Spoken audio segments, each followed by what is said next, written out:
ବାହାଘର ସରିବାର କିଛି ଦିନ ପରେ ମା ହେଲେ ଜାଗୃତି ଶୁକ୍ଲା। ଜାଗୃତିଙ୍କ ମା ହେବାର ଫଟୋ ସୋସିଆଲ ମିଡ଼ିଆରେ ଘୁରି ବୁଲୁଛି।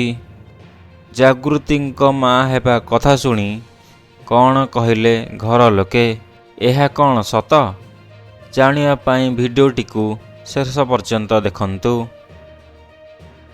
କେମିତି ଗର୍ଭବତୀ ହେଲେ ଜାଗୃତି ଶୁକ୍ଲା?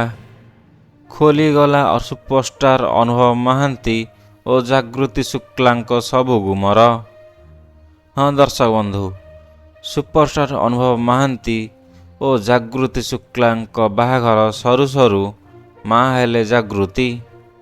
ଜାଗୃତି ମା ହେବା କଥା ଶୁଣି ଅନୁଭବଙ୍କ ଘରେ ଆରମ୍ଭ ହୋଇଛି ଝଗଡ଼ା। ଏଠି କଥା ବାହାଘର ସରୁ ସରୁ କେମିତି ମା ହେଲେ ଜାଗୃତି? ଦର୍ଶକ ବନ୍ଧୁ, ଆପଣ ଜାଣିଥିବେ ଯେ ଅନୁଭବ ଓ ବର୍ଷାଙ୍କ ବିଚ୍ଛେଦ ପରେ ଅନୁଭବ ଓ ଜାଗୃତିଙ୍କର ପ୍ରେମ ସମ୍ପର୍କ ଗଢ଼ି ଉଠିଥିଲା ଏବଂ ବିବାହ ମଧ୍ୟ ସରିଛି। ଏଠି କଥା ଉଠୁଛି କି ବିବାହ ସରୁ ସରୁ କେମିତି ମା ହେଲେ ଜାଗୃତି ଶୁକ୍ଲା?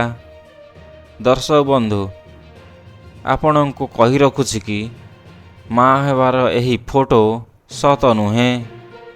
ଏହା ହେଉଛି AI ସାହାଯ୍ୟରେ ବନାଯାଇଥିବା ଫଟୋ, ଯାହାକି ସୋସିଆଲ ମିଡ଼ିଆରେ ଘୁରି ବୁଲୁଛି।